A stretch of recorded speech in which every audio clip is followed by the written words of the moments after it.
Nah, untuk kali ini spesial kolaborasi CDC UIN Salatiga dengan PT Brosco. Sebelumnya, Sobat CDC, perkenalkan dulu, saya Zakia Laili Kamila Tunisa, bisa dipanggil Zakia. Di sini saya juga seperti Mas Rizky, yaitu tim CDC, saya di bagian administrasi. Pada online bootcamp kali ini kita ditemani oleh beliau, Ibu Hesti Kusumastuti. Ibu ini sudah on cam ya? Kamera aman? Sudah. Mic aman? Aman. Suaraku aman ya? Suaraku? Ya, masuk Bu, aman. Putus-putus nggak? Soalnya di Solo ini mendung nih, gerimis dikit. Aman Ibu, aman. Maaf ya. Ya, tidak apa-apa. Alhamdulillah.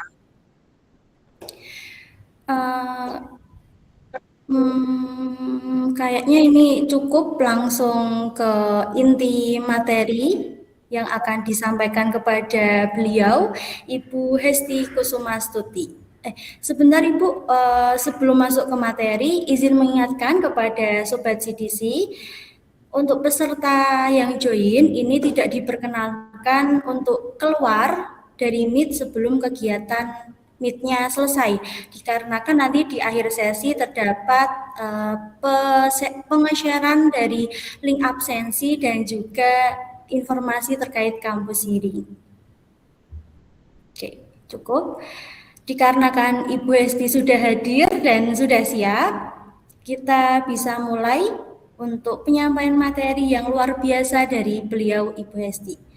Kepada beliau, waktu dan tempat kami persilahkan. Oke, selamat pagi. Assalamualaikum warahmatullahi wabarakatuh, teman-teman semuanya. Sehat-sehat dimanapun kalian berada. Oke, sebelumnya saya mengucapkan terima kasih sekali gitu ya sudah bisa diberikan waktu dan tempat gitu ya terkait untuk kita sharing session gitu ya. Jadi di sini kita lebih ke diskusi aja, teman-teman. Jadi kalau kesannya apa namanya kayak semacam seminar gitu ya, kayak gak resmi ya. Jadi kita sharing session. Kebetulan sepertinya ini apakah semuanya mahasiswa atau alumni UIN? Ada yang umum ya? Kalau ada yang umum, terima kasih sekali. Di luar alumni dan mahasiswa. Oke. Baik, teman-teman semuanya, mungkin aku langsung saja. Ini aku dikasih waktu berapa menit ya? Atau berapa jam? Seharian? Bagaimana ini? Takutnya nanti aku bablas gitu ya. Kurang lebih 1 jam ke depan, Ibu. Oh, 1 jam ya. Berarti setengah 12 ya. Oke. Ya. Baik, teman-teman, di sini kalau kemarin teman-teman sudah sudah melihat flyer gitu ya, teman-teman di Instagram ataupun yang lain. Jadi saya di sini lebih ke memberikan sharing aja gitu ya terkait dengan make your CV stand out gitu. Nah, di sini kalau boleh saya ingin tahu gitu ya, teman-teman di sini boleh misal kasih reaction gitu ya, siapa yang sudah lulus dari sini, nggak harus UIN ya, jadi siapa yang lulusan S1 yang baru mau kerja gitu pertama kali, ada? Boleh ngasih reaction-nya love begitu boleh? Aku pengen tahu dulu nih seberapa banyak sih peserta di pagi ini lulus kemarin gitu.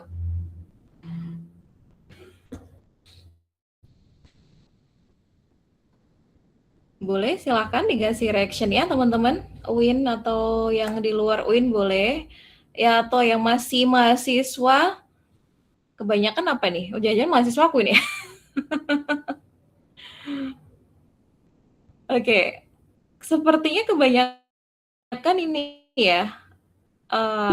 Oke, ini berarti yang kasih love tadi lulus ya? Baru lulusan S1? Oke, sepertinya banyak ya yang baru lulus atau di luar umum ya juga ya. Oke, thank you. Baik, boleh next Mas? Siapa nih? Zakia ya? Maaf ya, kirain Mas Rizky. Zaki apa siapa nih yang Dari handle admin Ibu. apa namanya slide-nya?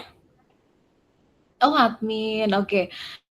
Ya, teman-teman semuanya, perkenalkan gitu ya, teman-teman. Saya Hesti Kusumastuti. Tadi Pak Arifin, saya Hesti Kusumawati, bukan Kusumawati ya Pak ya, saya Kusumastuti. Oke, nggak apa-apa.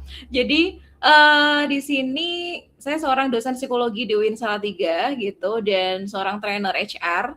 Dan saat ini masih menjadi dosen dan sekaligus jadi asesor assessment center di Daya Dimensi Indonesia Jakarta, dan juga mentor HR dan karir mentor di Telenesia, dan yang lain adalah konsultan SDM gitu.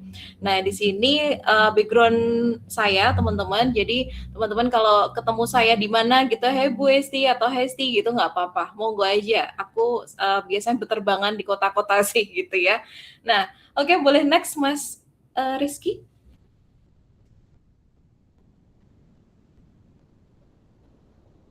Nah, teman-teman, kalau tadi apa namanya, mungkin temanya ini lebih ke CV gitu ya.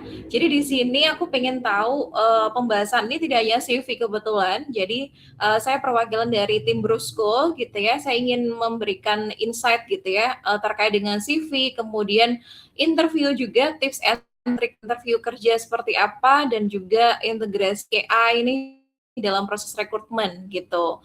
Jadi beberapa hal ini akan kita bahas di siang hari ini. Mungkin nanti kalau 1 jam, semoga cukup ya. Kayaknya nggak, agak saya percepat aja gitu ya. Next, boleh Mas Rizky?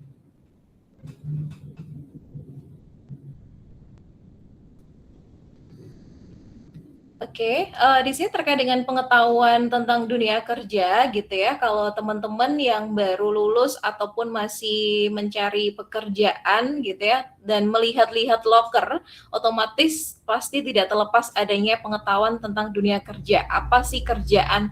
Kenapa sih kerjaan saat ini mungkin di 10 tahun yang lalu berbeda, dan generasinya seperti apa? Bedanya ada di mana gitu ya. Sebenarnya ada banyak perubahan yang ada di zaman sekarang dan zaman sebelumnya di 10 tahun yang lalu. Mungkin terkait dengan CV sendiri ada perubahan juga gitu. Jadi kalau teman-teman melihat CV itu biasanya orang mendaftar pakai manual gitu ya, bawa kertas apa namanya, di copy, di print gitu ya, kemudian dikasih ke pelamar, dan banyak sekali, ribuan bahkan zaman dulu ya.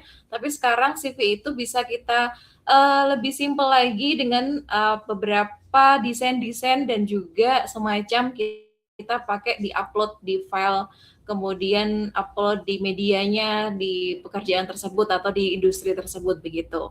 Next, silahkan.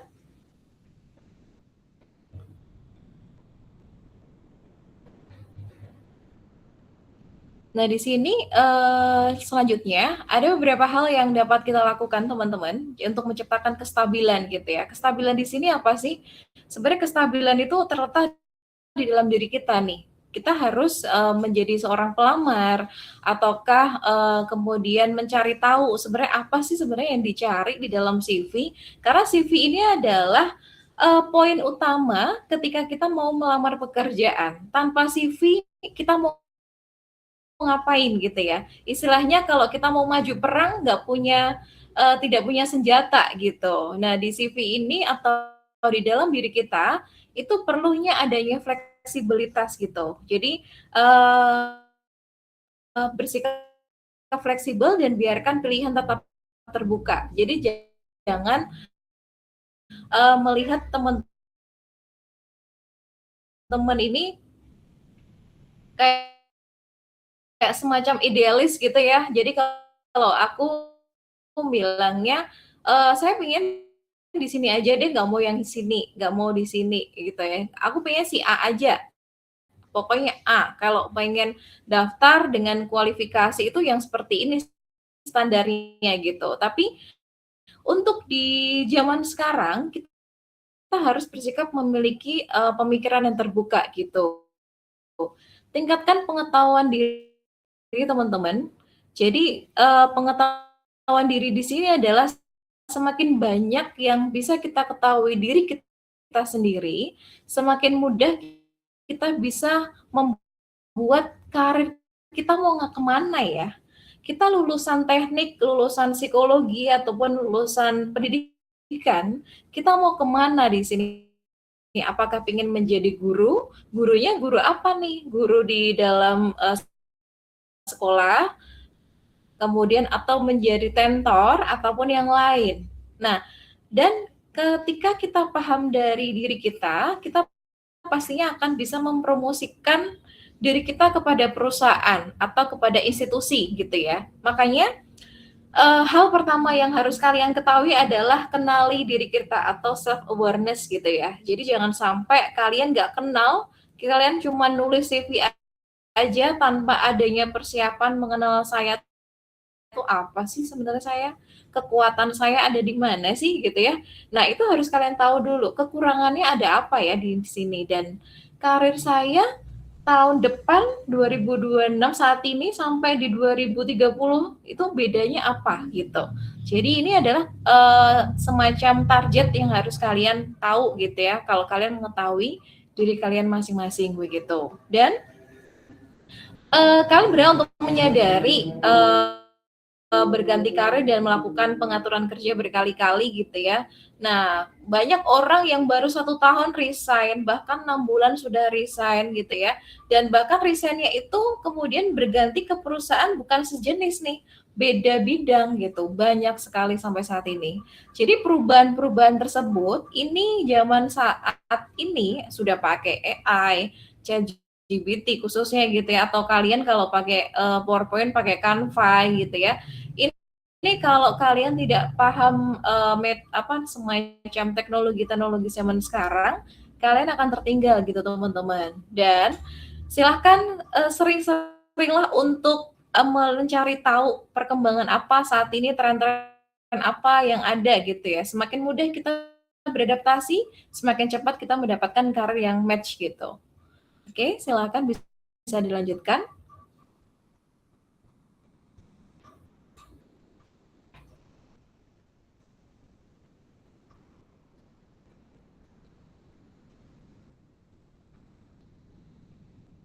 Boleh next?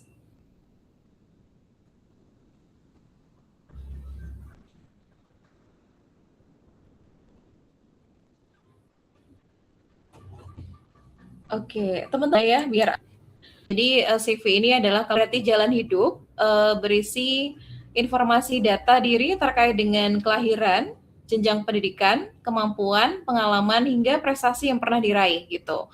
Ini adalah arti dari CV gitu ya. Kenapa kita perlu memperbaiki CV dari tahun ke tahun begitu. Next, silahkan.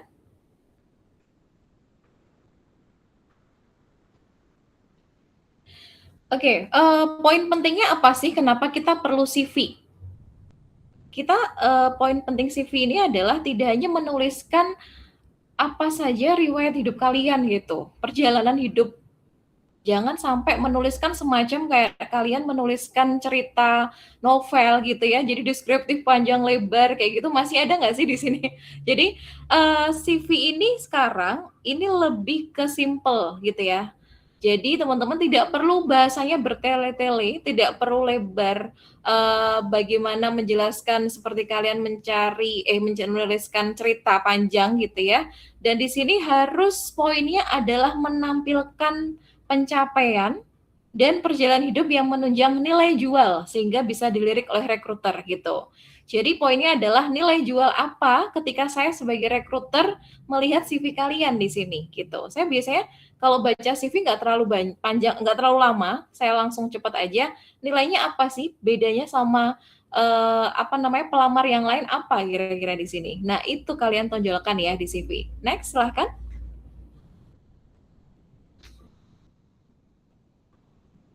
Oke, nah teman-teman di CV sendiri itu ada 2 macam. Teman-teman kalau mungkin sudah tahu gitu ya, ada CV kreatif dan juga CV ATS gitu ya.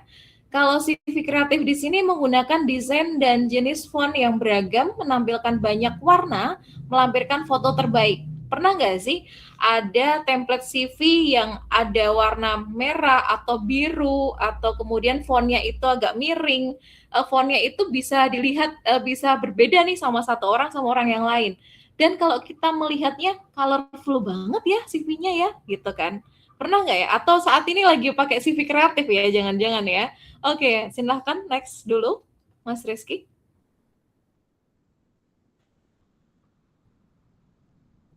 Nah, di sini teman-teman, CV yang teman-teman lakukan saat ini yang kiri atau kanan yang kalian pakai? CV kreatif atau CV ATS nih? Kebanyakan mungkin CV kreatif kali ya, kalau aku tahu ya. Masih banyak CV kreatif nih. Nah, CV kreatif itu colorful nih, yang sebelah kiri nih, colorful, ada apa namanya, ada background foto, ada foto ya, mohon maaf, ada foto, kemudian dia itu dikenal sebagai seorang siapa, kalau di sini contohnya financial analyst gitu ya. Terus kontak personnya, kemudian hard skill, about me-nya dia tuh seperti siapa, dia menggambarkan dia itu lulusan mana dan sebagainya gitu ya. Terus ada professional experience begitu, kemudian ada soft skill, education background, ada achievement. Ini biasanya ditampilkan sama CV kreatif. Kalau saya biasanya saat ini saya tergantung tujuannya teman-teman. Tergantung tujuannya nih. Saya biasanya dibutuh narsum mana nih gitu ya. Jadi kalau butuh, oh saya butuh CV nih gitu ya. Jadi kalau CV itu yang kreatif jangan sampai 3 lembar gitu ya, 1, 2, 3, 4 gitu ya. Pasti rekruternya pusing nih bacanya. Dan maksimal ya, maksimal itu kalau CV kreatif itu 2 halaman aja nih gitu. Maksimal 2 halaman aja. Nah, kalau bisa sih malah 1 halaman aja kalau saya ya, gitu. Nah, kalau CV ATS nih, CV ATS di sini lebih saat ini CV-CV yang sangat terstruktur sekali gitu ya, tidak ada foto. Dia langsung poinnya nama, kemudian education background sama ya, experience, kemudian professional experience-nya apa, kemudian dia ada keahlian atau sertifikasi atau achievement, dan yang terakhir adalah skill-nya apa. Dan ini tuh sudah poin-poinnya tuh tetap teman-teman kalau CV ATS, tidak mungkin berubah. Dan ini hanya ada di 1 halaman saja gitu kalau CV ATS. Kebanyakan kalau kalian merekrut orang, melihat pelamar atau teman-teman kalian melamar mungkin di sebelah kiri ya. Tapi kalau perusahaan yang memakai link CV jadi drop CV di sini gitu ya, mereka lebih cenderung pakai CV ATS karena mereka langsung bisa terlihat nih. Jadi tidak perlu baca satu-satu, langsung terlihat key background-nya apa gitu ya. Oke, next silahkan.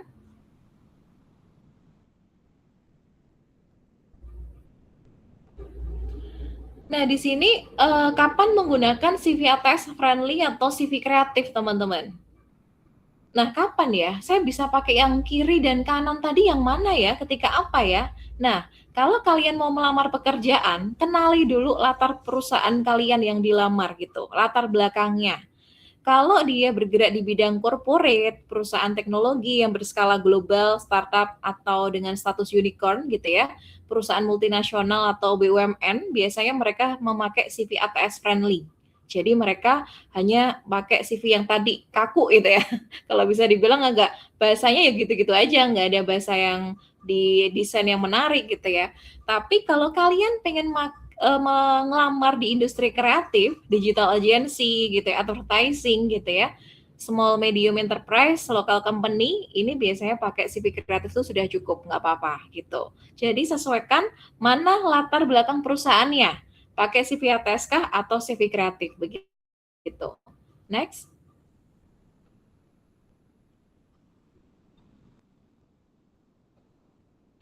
Nah, tadi kalau CV kreatif itu cenderung colorful, ada fotonya gitu kan, dan ada template-template yang bisa diubah-ubah. Kelebihannya apa sih?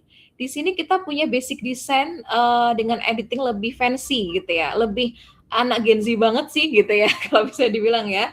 Anak muda banget nih gitu kan kalau kreatif ini.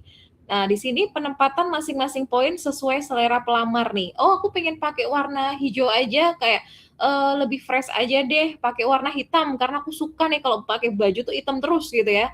Jadi makanya CV kreatifnya hitam gitu. Di sini biasanya selera pelamar gitu. Dan tampilan lebih clean dan simple, lebih menarik atensi rekruter untuk membaca lebih detail karena colorful tadi ya. Dan CV kreatif ini punya desain menarik untuk lebih lama mendalami portofolio apabila dilampirkan. Menjadi sarana untuk menunjukkan bakat desain dan copywriting gitu. Jadi ini adalah kelebihan dari CV kreatif. Next, silahkan.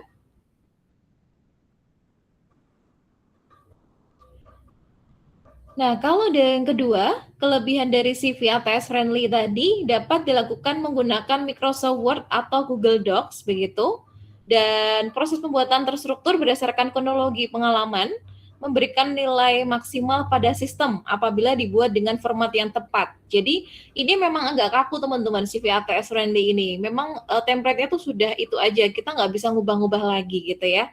Mempermudah rekruter dalam proses screening menjadi lebih cepat, tidak membutuhkan sentuhan kreatif dan ukurannya file lebih kecil. Jadi CV ATS Friendly ini biasanya kalau semua pelamar ya atau perusahaan itu merekrut 1.500 orang, nggak mungkin dong melihat satu-satu kan ya. Jadi kan pasti dia akan mencari teknik tercepat. Jadi makanya pakai drop CV ATS Friendly ini gitu. Next, silahkan.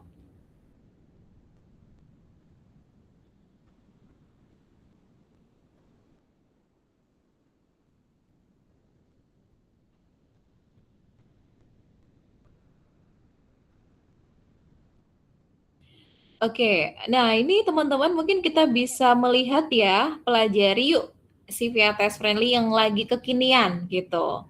Nah di sini teman-teman, kalau kalian pengen mencoba ya memakai CV ini, coba yang paling atas itu adalah ada identitas diri, nama, alamat, email, dan nomor HP. Biasanya itu di bawah identitas itu akan di-spill-kan dikit gitu ya sebenarnya latar belakangnya itu apa sih? Pengalaman saat ini itu apa? Sedikit aja, satu kalimat saja sudah cukup gitu.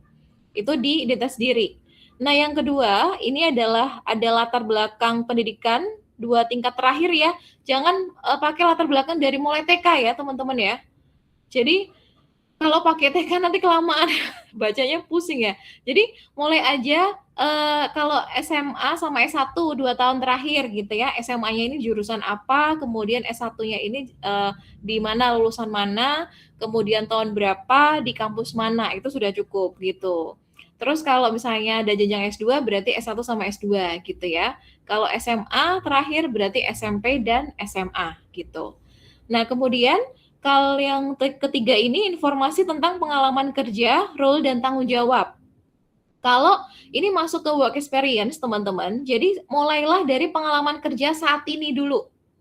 Jadi jangan mulai dari 10 tahun yang lalu. Kalau bisa sih tiga pengalaman terakhir tuh sudah cukup ya, gitu. Dan di sini isinya apa?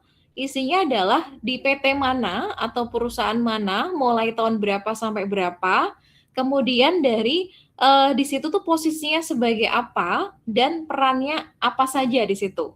Jangan cuman oh saya sebagai misalnya apa ya, sebagai admin nih gitu ya, di admin PT ABC, misalnya kayak gitu ya, PT ABC admin 2025 sampai sekarang, udah selesai. Lah, ini ngapain dia? Gitu kan ya. Nah, di situ dijelasin nih, di sebagai admin ini ngapain tugasnya? Misalnya melakukan input data apa-apa-apa gitu ya, melalui teknologi apa, memakai misalnya memakai misal teknologi saat ini nih administrasi lebih mudah dengan apa? Selain input data, melakukan koordinasi dengan siapa saja nih dengan administrasi tersebut. Nah, ini poin-poinnya itu dijelasin. Jadi jangan cuma jabatan, perusahaan, dan tahunnya aja gitu. Kemudian ini 3 tahun saja ya, tiga pengalaman terakhir saja ya teman-teman. Kemudian kalau terkait misalnya teman-teman pernah mendapatkan achievement. Achievement-nya itu terkait apa nih? Misalnya saya pernah mendapatkan penghargaan di perusahaan atau penghargaan di luar nih gitu ya. Di luar perusahaan, award apa? Innovation atau apa? Itu namanya achievement. Nah, kemudian ada sertifikasi. Kadang teman-teman kan pernah ya ikut sertifikasi selama berapa hari gitu ya. Silakan dituliskan saja nih certification-nya apa. Kalau tidak ada ya udah dikosongin aja certification-nya. Kemudian pernah mengikuti semacam seminar apa terkait workshop apa, itu boleh di achievement juga. Kalau misalnya certification-nya kosong gitu. Kemudian setelah itu ada kemampuan sesuai yang dilamar, skill-nya. Jadi teman-teman, kalau kalian melamar di perusahaan yang dia bergerak di semacam perbankan gitu ya, di perbankan, jangan menuliskan kemampuan kalian itu terkait dengan industri kreatif, nggak make sense ya. Jadi kalau di perbankan berarti kemampuannya saya apa? Oh saya orang yang lebih suka lebih cepat nih dalam pekerjaan, detail oriented atau problem solver gitu ya atau yang lain.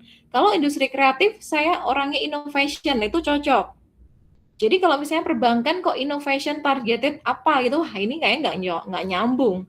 Nah, berarti kesimpulannya adalah di CV ATS itu adalah silahkan sesuaikan dengan latar belakang perusahaan untuk terkait dengan skill ya.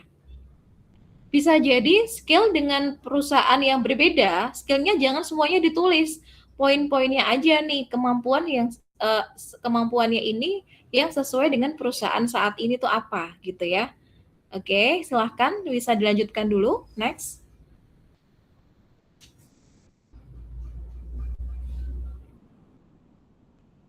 Ya, di sini teman-teman, kalau untuk CV ATS tadi ya, yang tidak dapat terdeteksi di aplikan tracking system. Jadi recruiter itu punya aplikasi sendiri ya, ATS ini, namanya aplikan tracking system. Nah, tidak dapat terdeteksi ini apa aja gitu. Foto, grafik, label, kemudian icon, emoticon, simbol, font lebih kecil dari size 11, kalau fontnya 10, 9, waduh nggak kebaca ini udah selesai nih ya, nggak jadi diterima nih gitu ya. Terus garis teks dalam kotak, huruf italic gitu ya, hyperlink, tanda quote gitu ya, dan tanda petik atas dua ini, background warna gelap. Udah. Kalau teman-teman masih ada mau memakai CV ATS, ada di dalam hal yang tadi saya jelaskan, berarti ya udah kelar nih, udah nggak bisa terbaca gitu ya. Tapi kalau kalian mau pakai CV kreatif, ini masih boleh gitu. Bedanya di situ ya.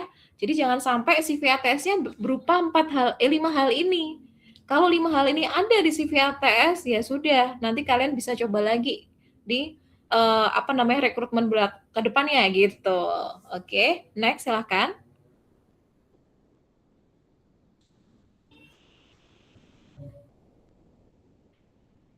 Nah, di sini tadi mana ya? Kayaknya sebelum ini ya, Mas ya? Oke. Setelah ini apa sih? Ini. Oke, makasih. Ya, penting juga teman-teman, silahkan buat CV yang relevan dengan lowongan yang akan dilamar gitu. Kemudian gunakan kata yang sesuai dengan kualifikasi lowongannya. Jangan sampai keluar dari misalnya yang dilamar adalah admin gitu ya. Tapi kata-kata yang di CV-nya tidak menggambarkan untuk posisi admin. Itu kan nggak make sense gitu ya, nggak sesuai, nggak match gitu. Kemudian susun kalimat pada CV seefektif mungkin. Ingat teman-teman, jangan melakukan menuliskan CV dengan bertele-tele tadi ya. Jangan panjang lebar kayak nulis novel ya. Aku harapin ya. Oke, terima kasih. Next boleh diwawancara. Nah, kalau tadi kita bahas CV gitu teman-teman, dan sekarang aku mau menjelaskan terkait wawancara. Semoga teman-teman di sini sudah pernah ya ditanyai aja lah minimal ya. Bedanya apa sih wawancara sama ngobrol gitu ya. Kalau wawancara ini terkait dengan prosedur seleksi yang dirancang untuk memprediksi kinerja pekerjaan di masa depan berdasarkan respon lisan pelamar terhadap pertanyaan lisan. Kalau ngobrol itu tidak terstruktur, tidak ada intinya gitu ya. Nah, di wawancara ini fungsinya untuk menilai keterampilan kalian, pengetahuan, experience, kemudian kemampuan apa sih yang kalian punya gitu. Dan di sini biasanya teman-teman wawancara ini seperti tujuannya untuk kita memutuskan lanjut atau enggak sih si A ini bisa menjadi karyawan di PT ABC misalnya kayak gitu ya. Nah, teman-teman, saya akan menjelaskan beberapa hal terkait wawancara, seperti apa, ada beberapa jenis wawancara yang mungkin kalian bisa dipelajari gitu ya. Silahkan, bisa di next kan?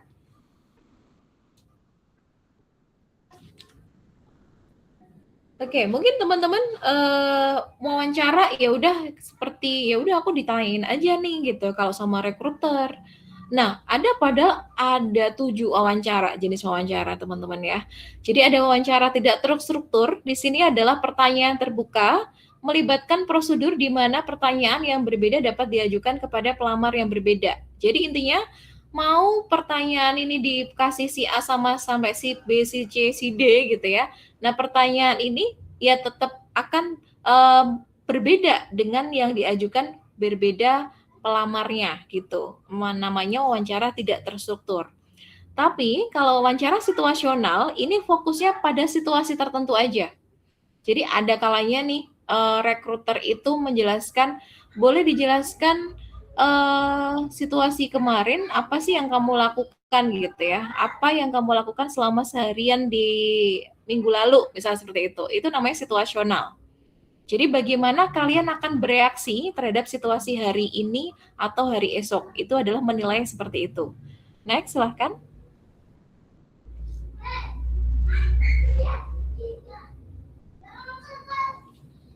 Nah, di wawancara perilaku. Wawancara perilaku di sini tindakan apa yang telah mereka ambil dalam situasi pekerjaan sebelumnya. Dan di sini poinnya tanggapan orang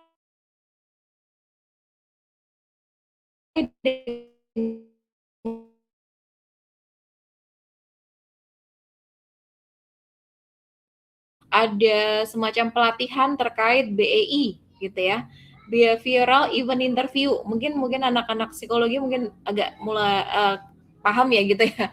Jadi behavioral event interview atau wawancara perilaku ini sama gitu ya. Jadi memakai teknik STAR gitu.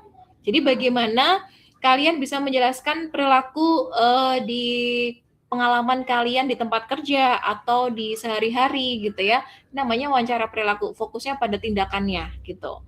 Nah, wawancara terkait pekerjaan di sini adalah pewawancara mengajukan pertanyaan yang berfokus pada perilaku di masa lalu, tetapi fokusnya di pekerjaannya aja. Misalnya, kursus apa sih yang paling Anda sukai di sekolah bisnis gitu. Jadi fokusnya di situ. No, boleh dijelasin alasan memilih kursus yang paling disukai itu apa? Di sini melihat bagaimana sih dia terkait dengan ketertarikan kepada suatu hal pekerjaan. Itu di situ ya, di wawancara terkait pekerjaan ini begitu. Next, silahkan.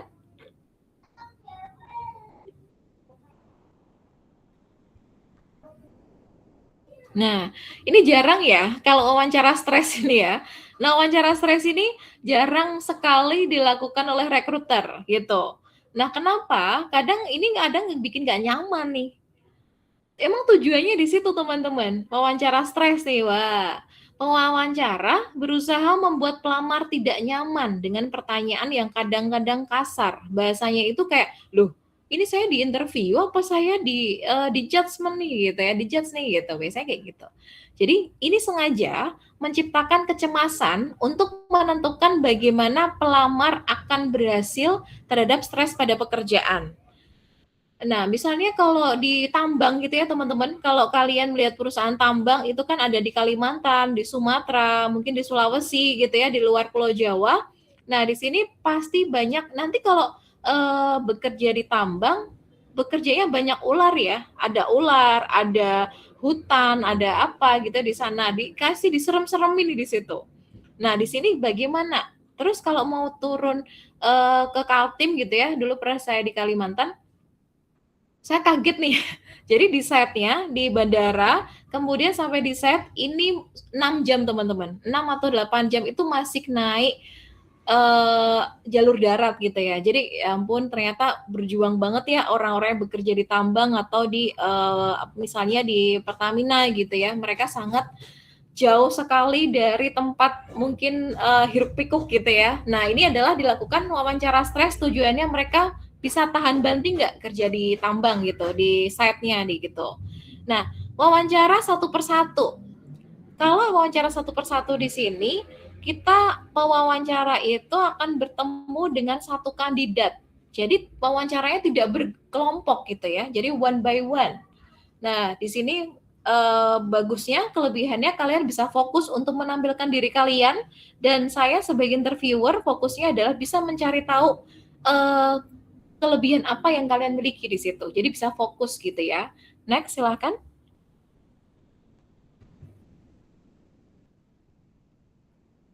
Nah, wawancara telepon atau pakai call nih tiba-tiba. Baik, nanti untuk sesi wawancaranya akan dilakukan lewat video call ya ataupun telepon nih gitu. Nah, loh kok bisa telepon ya gitu kan nggak bisa melihat aku nih. Nah, di sini tidak ada yang khawatir terkait penampilan atau jabat tangan, sehingga masing-masing dapat fokus pada jawaban yang substantif gitu teman-teman. Jadi kalian mau menjawab apapun itu fokusnya ke jawabannya, bukan fokus ke gestur, bukan fokus ke bagaimana kalian pertama kali bertemu sama interviewer. Ini adalah wawancara telepon gitu. Jadi ada beberapa hal kenapa dilakukan wawancara by phone gitu ya. Ya mungkin dari alasan jarak, kemudian dari segi pekerjaan yang tidak memerlukan langsung bertatap muka gitu ya. Ini biasanya dipakai dan butuh yang cepat nih gitu. Oke, silahkan bisa dilanjutkan. Next.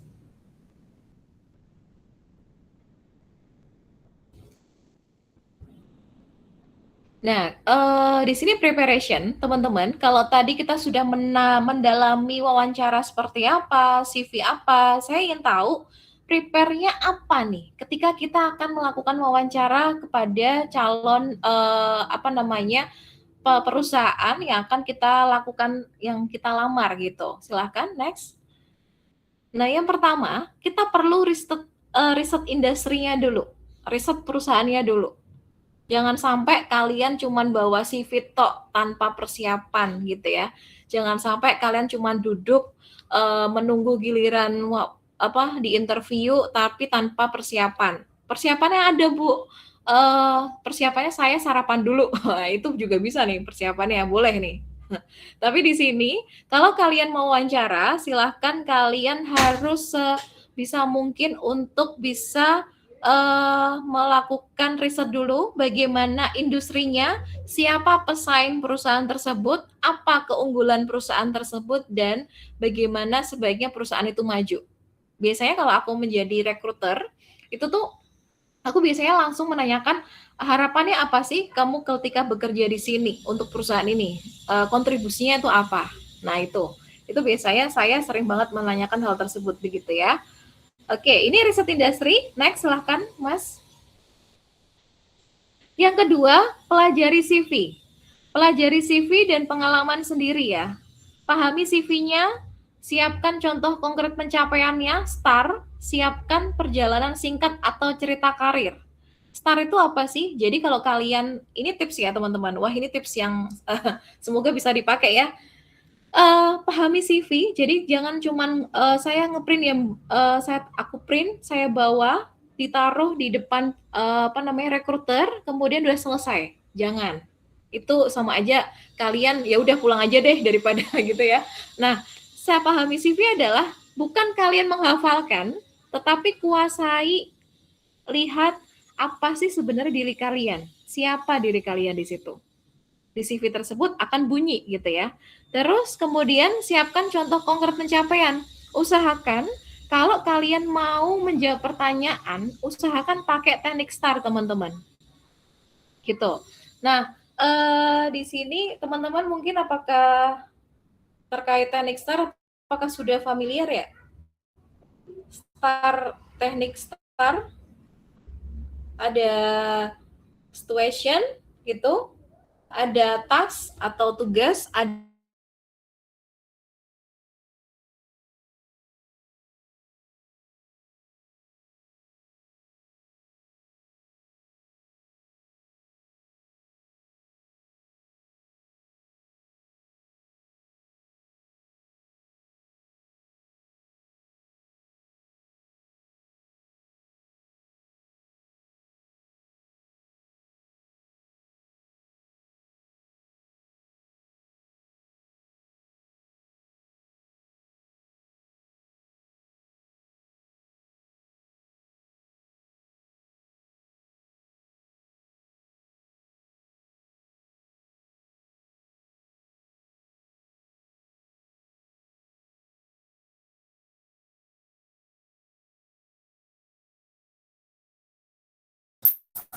Halo Mbak Esti.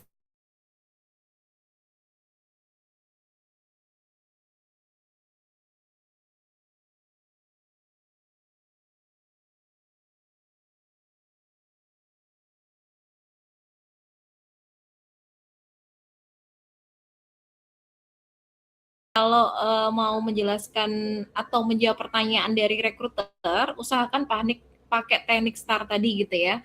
Jadi ada situation, ada text, ada action, dan juga ada result gitu. Nah, jadi urut banget nih. Jadi situasinya apa, di situasi tersebut bagaimana tindakan apa yang terjadi gitu ya, terus tindakannya apa, dan hasilnya seperti apa. Kemudian siapkan perjalanan singkat atau cerita karirnya. Ini jadi bisa dipakai ketika kalian ingin membuka pertama kali di sesi wawancara gitu. Dan yang ketiga, ini siapkan untuk pertanyaan wawancara umum. Jadi pilih daftar apa saja dan pikirkan pertanyaan mana yang kemungkinan besar akan kalian hadapi nih gitu. Misalnya kalian itu bisa belajar juga loh terkait saat ini kan banyak ya apa aja sih yang perlu dipelajari untuk mau melakukan wawancara gitu. Biasanya pertanyaan basic apa sih gitu ya. Dan yang keempat, sejajarkan pertanyaan Anda untuk pewawancara. Maksudnya apa nih?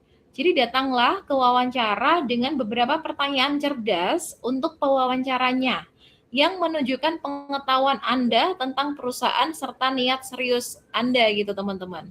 Maksudnya di sini apa sih? Jadi silahkan teman-teman itu boleh menanyakan apa yang akan kalian lakukan di dalam perusahaan tersebut. Itu nggak apa-apa.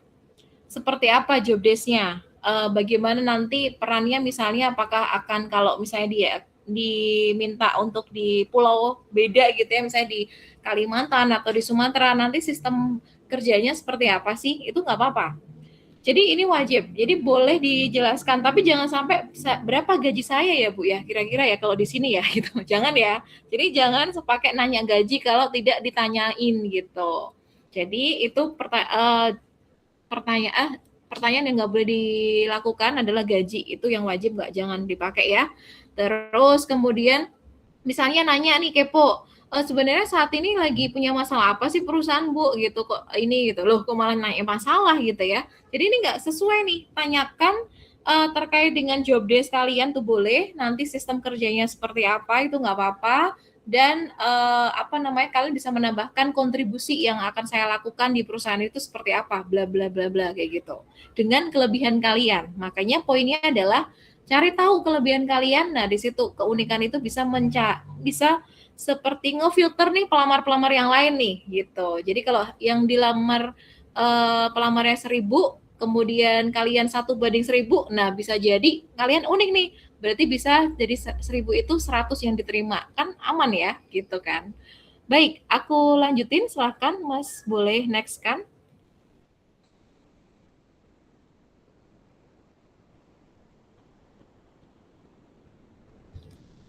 Oke, yang kelima, latihan. Ini biasanya latihannya 3 kali sih Bu. Ini copy paste semuanya ya. Nah, ini kenapa aku kasih latihannya 3 kali? Ini nggak cuma tulisan aja ya, gitu ya. Tapi di sini ada kalanya pertanyaan ini mengapa kami harus mempekerjakan Anda? Ini adalah pertanyaan yang menjebak teman-teman sebenarnya. Kenapa? Ini pertanyaan yang perlu dijawab dengan cara percaya diri dan meyakinkan. Ingat, kalau kalian melakukan wawancara secara offline, yang pertama kali adalah yang dilihat gestur. Jangan terlalu banyak gerakan gitu ya, jangan terlalu melakukan gerakan tangan yang berlebihan. Kemudian usahakan fokus, mata fokus ke pelamar, jangan melihat ke kanan, ke kiri, ke bawah gitu, jangan. Kemudian dari sini pertanyaan mengapa kami harus mempekerjakan Anda, usahakan jawab dengan pertanyaan yang yakin dan percaya diri gitu. Yakin percaya dirinya gimana? Saya pemalu nih Bu, saya belum pernah nih pertama kali gitu ya. Cari kaca, kalian punya kaca di kamar atau di mana, berbicara kalian di situ boleh, latihanlah sebanyak mungkin. Dan cari tahu atau meminta orang lain untuk memberikan feedback. Apakah jawaban saya sudah meyakinkan belum nih gitu. Meyakinkan itu nggak harus keras ya teman-teman ya. Jadi kalau meyakinkan terus kemudian sampai on fire kayak 17 Agustus gitu ya, jangan ya. Jadi cukup meyakinkan, berbicara dengan tenang dan sopan. Itu sudah cukup. Terus yang keenam, ini skor sukses di 5 menit pertama. Saya pernah baca di penelitian bahwa pewawancara ini mengambil keputusan tentang kandidat dalam 5 menit pertama di wawancara. Dan kemudian menghabiskan sisa wawancara mencari hal-hal untuk mengkonfirmasi keputusan itu. 5 menit pertama itu apa sih yang didapatkan? Dapat banyak nih. Yang pertama dari sikap, gestur, kemudian cara berbicara, dan bahasa. Aku biasanya melihatnya dari situ 5 menit. Wah ini nggak meyakinkan, dia bingung dan dia bahkan ragu. Itu udah nurunin nilai dulu gitu. Jangan sampai kalian ragu. Kalau kalian mendaftar di pekerjaan, di perusahaan usahakan kalian yakin ya di perusahaan tersebut begitu. Nomor 7, bersikap tegas dan bertanggung jawab atas wawancara. Di sini adalah mungkin karena upaya untuk bersikap sopan, beberapa kandidat yang biasanya tegas menjadi terlalu pasif selama wawancara kerja. Ini tegas ya, bukan kaku. Beda ya. Jadi kalau tegas itu adalah yakin dan jangan terlalu diam aja. Kalau pengen ada pertanyaan boleh saya bertanya ya Bu ya terkait ini. Itu tegas juga dan terlalu pasif. Jadi pasif itu apa sih? Pasif itu kalian tidak aktif. Ya iyalah aktif pasif Bu. Ya betul. Nah pasif itu kalian tidak cuman diam aja. Jangan sampai diam aja. Jadi usahakan reaktif ya. Aktif dan reaktif. Dan bersikap sewajarnya gitu. Jadi kalau nggak ditanya diam. Satu kalimat aja kalau dijawab. Dan eye contact-nya ke bawah. Waduh, berat ini. Saya mau mencari kandidat jadi berat nih, menurunkan skor nih gitu. Oke, silahkan Mas bisa next di sini.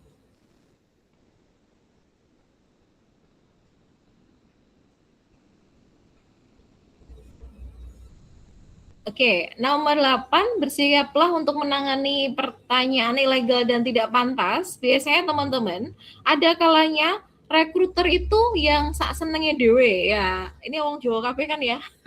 Jadi mohon maaf nih bahasaku bahasa Jawa nih. Jadi teman-teman, kadangkala rekruter tuh punya karakter yang aneh, cengengesan, diem juga ada, terus ramah juga ada, galak juga ada. Jadi kalian tidak bisa mengontrol mereka. Aku dapat rekruter yang apa ya gitu nggak jangan. Dan tidak hanya karakter, tapi pertanyaan terkait ras nih, suku terutama ya. Mungkin ada, saya tidak suka sama suku A nih, tidak suka sama suku B. Nanti suku B itu orangnya kayak gini gini gini. Nah, kalian santai aja kalau dikasih pertanyaan kayak gitu. Terus usia, aduh kamu terlalu tua ada di posisi admin.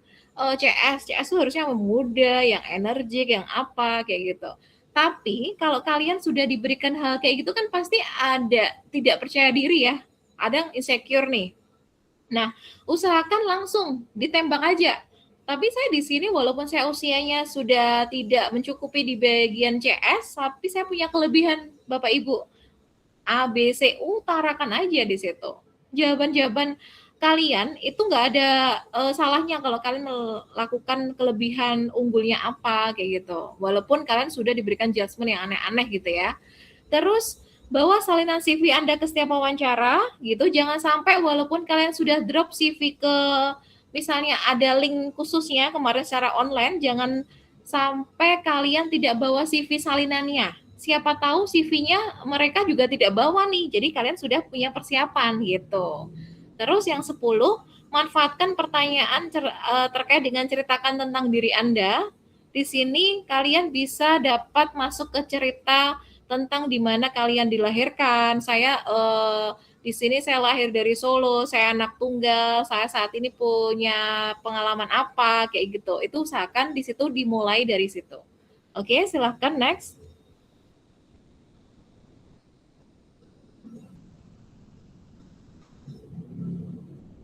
Oke, tadi sudah sempat saya singgung juga ya, bicaralah dengan bahasa tubuh yang benar gitu, jangan sampai berpakaian yang tidak pantas. Tidak pantas itu maksudnya bukan nggak pakai baju ya, tapi di sini lebih ke pakaian yang sopan, yang formal, tidak usah memakai banyak apa tuh namanya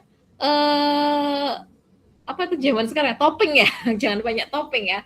Jadi maksudnya jangan pakai gelang, kalung yang berderet gitu ya, terus pakai cincin banyak tuh jangan ya. Kalian tidak mau ke kondangan kok. Kalian di sini mau interview. Jadi usahakan pakai jam tangan aja udah cukup.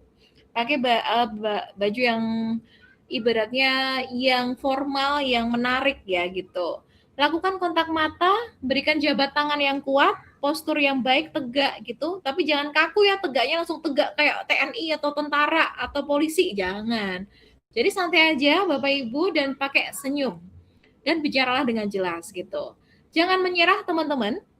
Jika kalian memiliki pengalaman wawancara yang buruk di kemarin-kemarinnya, untuk pekerjaan yang menurut Anda benar-benar cocok, jadi jangan menyerah. Masih ada pekerjaan-pekerjaan yang menanti kalian. Begitu ya.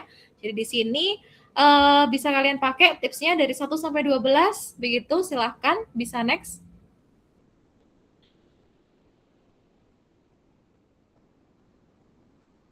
Oke, ini sedikit aja terkait integrasi AI dalam proses rekrutmen. Biasanya kalau tahap rekrutmen sourcing itu mencari kandidat, peran AI ini pakai AI crawling profile di LinkedIn, job portal gitu ya. Kalau screening CV ini biasanya pakai AI-nya ATS untuk menilai kesesuaian kata kunci. Kalau untuk tahap rekrutmen assessment, AI-nya menganalisis tes kognitif, kepribadian, video interview. Terus kalau rekrutmen di tahapan interview awal biasanya pakai chatbot ya untuk pre-screening dan menjawab pertanyaan kandidat. Dan onboarding AI-nya membantu proses administrasi masuk kerja. Jadi kebanyakan perusahaan sudah pakai AI sih teman-teman saat ini begitu. Oke. Silahkan bisa next.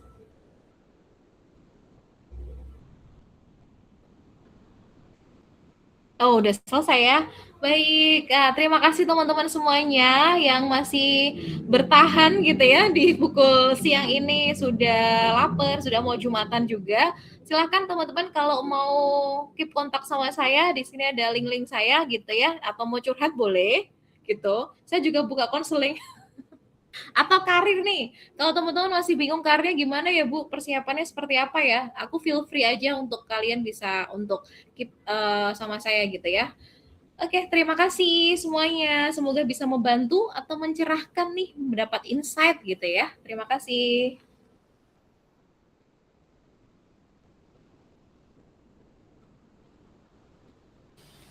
Nah, saya izin masuk ya Ibu dan teman-teman yang lainnya. Terima kasih kami ucapkan kepada Ibu Hesti atas materi yang sangat luar biasa, membuka insight bagi kita. Ada tuh banyak informasi baru, misal cara pembuatan CV itu langkah awalnya seperti apa, yaitu dengan kita mengenali diri terlebih dahulu, kita aware ke diri kita. Dan juga tadi ada notes, misal membuat CV itu jangan menggunakan kata yang bertele-tele, akan tetapi to the point aja, langsung di pencapaiannya gitu. Kita masuk ke sesi selanjutnya, Jih. Untuk sesi selanjutnya yaitu ada tanya jawab. Ini saya membuka 3 pertanyaan untuk Sobat CDC yang ingin bertanya langsung kepada Ibu Hesti. Bisa menuliskan di kolom chat ataupun bisa